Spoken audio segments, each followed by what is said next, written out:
Olá pessoal, tudo bem? Sejam bem-vindos a mais um vídeo aqui pelo canal do Culto Racional. E eu convido você a ficar comigo até o final, porque nós vamos falar aqui mais um assunto importante acerca dos textos sagrados. Nós vamos falar hoje sobre os deveres sociais, alguns deveres sociais. Olha que coisa bacana, como que a Bíblia ensina, né? Alguns deveres sociais que nós, como cristãos, devemos praticar, tá bom? Então vamos lá, o livro que nós vamos usar é Hebreus, capítulo 13, e a partir do versículo 1, tá certo? A partir do versículo 1, vamos lá. Seja constante o amor fraternal. Então isso é um dever social, claro, espiritual, porque somos de Deus, é uma coisa que não vai precisar nem fazer força. Cristão que fica fazendo força, tem que estar passando aí pela transformação ainda, né? Está se convertendo a cada dia e isso é importante. Então vamos lá. Seja constante o amor fraternal. Amor fraternal, amor pelas pessoas. Isso tem que ser constante. Não depende do humor. Claro que você não vai acordar todo dia rindo, né? Olha, e sair aí distribuindo rosa para todo mundo. Não é isso que se trata. Mas você tem que sempre estar se policiando e vigiando ali que o amor fraternal tem que ser constante, ok? Não negligencieis a hospitalidade, pois alguns praticando-a sem o saber, sem o saber, acolheram anjos. Olha que coisa interessante. Então está dizendo, não negligencie a hospitalidade, receber pessoas, amparar pessoas, né? Pois alguns praticando sem saber que acolheram a anjos, né? Muito interessante, a pessoa sem imaginar que ela recebeu anjos em sua casa. Maravilha, isso aconteceu lá no Antigo Testamento e acontecia também lá na época dos apóstolos, né? E pode acontecer hoje.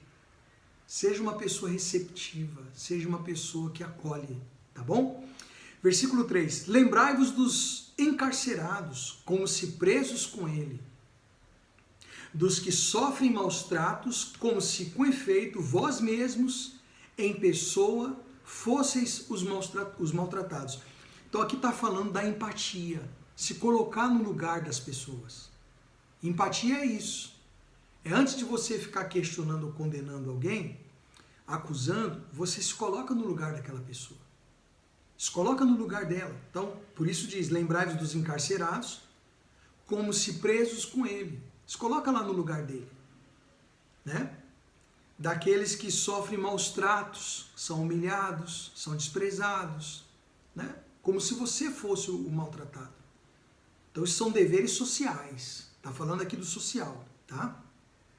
Digno de honra entre todos seja o matrimônio. Olha isso aqui. Digno de honra entre todos seja o matrimônio, bem como o leito sem mácula, porque Deus julgará os impuros e adúlteros. Então, não brinca. Tem muitas pessoas que aí estão, você vê, casamento hoje. De uns tempos para cá, a coisa já vinha degringolando, no sentido de que casamento ficou uma coisa só pela tradição do vestido, da festa, dos convidados, aquela coisa para inglês ver.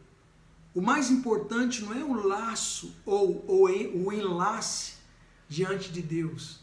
Não, isso não era isso aí ficava por último às vezes, ninguém nem notava muito.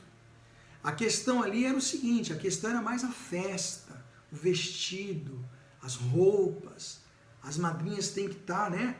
Os padrinhos têm que estar, sabe, na beca.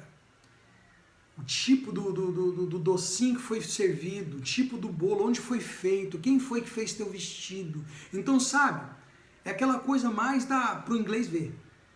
O casamento virou isso. E, na sua essência, muitas pessoas já estão até ensinando, nem casa, porque casamento é isso aí. Eles usam os termos, né? Eles falam que é brincadeira, que é, né, para tirar uma brincadeira, mas na verdade acaba ridicularizando uma coisa que aqui está escrito, seja digno de honra o matrimônio.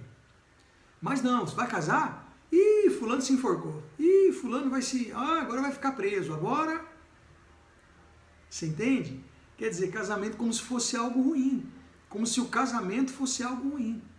E fica ruim exatamente por conta da condução da visão que se tem, do conceito que se tem do casamento, do matrimônio e da condução do mesmo.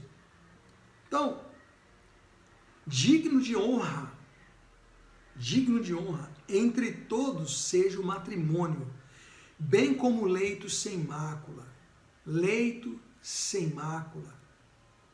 Né? O cara é casado, está levando outra para a cama. Leito maculado. O marido sai para trabalhar, a mulher traz outra pessoa, se envolve com ele. Leito maculado. Além de outras coisas torpes que acontecem no leito. Né? Porque Deus julgará. Deus julgará os impuros e os adúlteros. Então, fica a dica aí para você prestar atenção e não desvalorizar o casamento. Case-se com a pessoa que você diz que ama. Respeite. Então, o matrimônio pode ter perdido o sentido para muitas pessoas dentro do mundo que a gente vive hoje. Mas como somos cristãos, o casamento, o matrimônio nunca vai perder o sentido. Tá certo? Vamos lá, versículo 5. Seja a vossa vida sem avareza. Tem gente que tem um problema de avareza. Né? Seja a vossa vida sem avareza. Contentai-vos com as coisas que tendes, porque ele tem dito, de maneira alguma te deixarei, nunca jamais te abandonarei.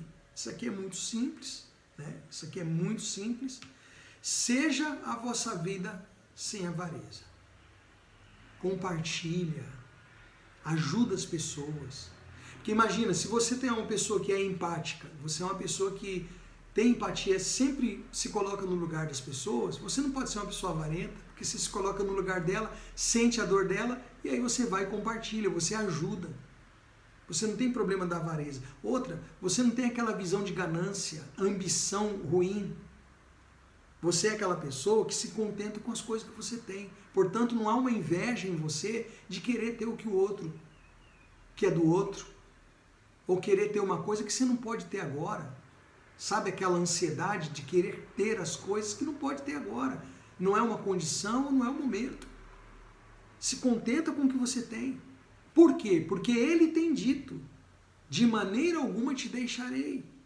E nunca jamais te abandonarei. Você já tem o tudo. Quem tem de verdade o Senhor Jesus, quem tem realmente essa vida com Deus, quem tem realmente a graça, a salvação e a misericórdia dele, você já tem tudo. E ele disse que nunca vai nos deixar e nunca vai nos abandonar. Se contenta com o que você tem. Não seja uma pessoa avarenta. Compartilhe as coisas que você recebe. Tá certo? Deveres sociais. E o versículo 6 diz: assim afirmaremos confiadamente: o Senhor é o meu auxílio, não temerei, que me poderá fazer o homem.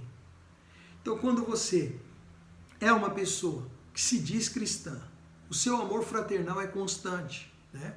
Você não negligencia hospitalidade, você é uma pessoa que é empática, você se coloca no lugar do aflito, das pessoas, você valoriza teu casamento, tua família, valoriza-se o casamento, a família, né?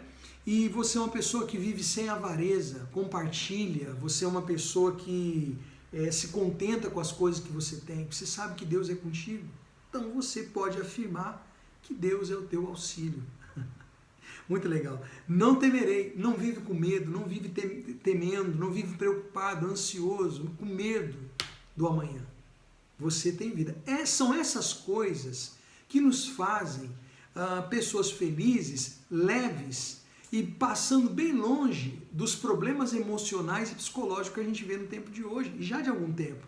Como, por exemplo, a depressão, a amargura, a tristeza profunda. Isso vai ativando nas pessoas exatamente por causa dos comportamentos. Nós temos deveres sociais também. Se você vive assim, então você não tem que temer. Como diz o texto, que me poderá fazer um homem? Se você tem um Deus que cuida de tudo. Não é verdade? Tá certo então? Então espero ter ajudado você nesse vídeo. Compartilhe o vídeo, não seja uma pessoa negligente. Compartilhe o vídeo, né? Se inscreve no canal.